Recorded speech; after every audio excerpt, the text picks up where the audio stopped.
But you're going to have to see why God has sent judgment against this country. You got to understand it. Look down there in South Africa. 22 million black people can't get justice in their own country. And the white man is threatening and killing them daily. So do you have to suffer all of that, brother?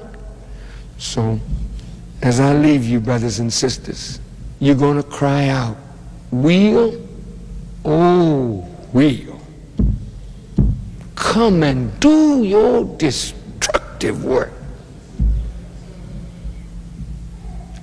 And Elijah Muhammad is not going to spare them. And the God of Elijah, he's going to kill them. I don't pray for it, because when it comes, it will be so horrible that many of us will literally die looking at the devastation. But it is on the way, and it's coming fast, and the time is so close. I just advise you all, get your life together. Learn what foods to eat and what to store in your houses, because they'll be fighting all out in the streets soon. I think the sisters need to stay off the streets at night. Whatever things you gotta do, you do it and get home. If you got a brother, you got a husband, let your brother walk with you, let your husband walk with you, because it's too dangerous out there now. I mean, and it's going to get steadily worse. And as they use the National Guard there, they're going to use the National Guard again soon. But in a big way this time. They're preparing Los Angeles, California for it right now.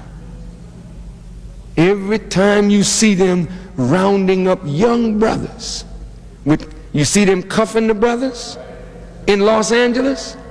Look at the brothers' faces. The brothers look bewildered. Hey, what are you doing, man? What's going on? They don't even know. And the television is not letting them speak. The television is saying the police are cracking down on gangs and drugs and whatnot, taking back the streets. That's an assault on black people, young people. It's going to happen, and it's going to get worse. You're going to see white people fighting white people, then black people fighting white people, then black people fighting black people. Because there's a policeman the other day right out here. Yes, sir. Our own black brother. And a young man, 22 years old, the father of a child, I believe, and he stood the man up by a panel truck, and the people say the man pulled his weapon. The brother wasn't fighting the man, he was in submission. And he just blew his brains out right there on the street, right around the corner, and then went across into an Arab store and got a carton of milk and came out and drank the milk, literally almost over the dead boy's body. So the people rose up, burned down the Arab store, and I mean, wreaked a little havoc, but the stuff is going to happen. See, men that kill us like that, they're going to be mocked men, whether they're police or what. Somebody's going to get them. Somebody's going to get them. And one thing is going to lead to another, and before you know it, we'll just be out war in the streets. And when it happens, you can't go to the supermarket.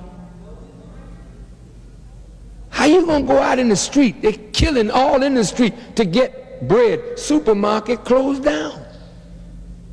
The brothers and sisters, that's one of the first things they're gonna hit, is the supermarket. You saw what happened down in St. Croix. When the hurricane hit, the brothers hit right behind the hurricane. And they were worse than the hurricane. They came through there, cleaned everything out. They tell me the police was helping too.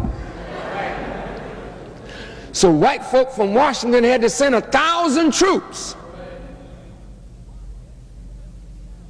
marshals and FBI, to see what happened. But now if you live in this area, one of the first things they're going to hit is these supermarkets.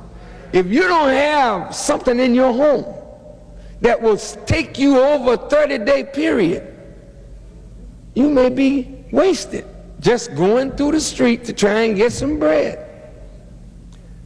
You better let Mr. Muhammad help you to get through these trying days. And I don't mean to frighten you, but we are at the end of the white man's time.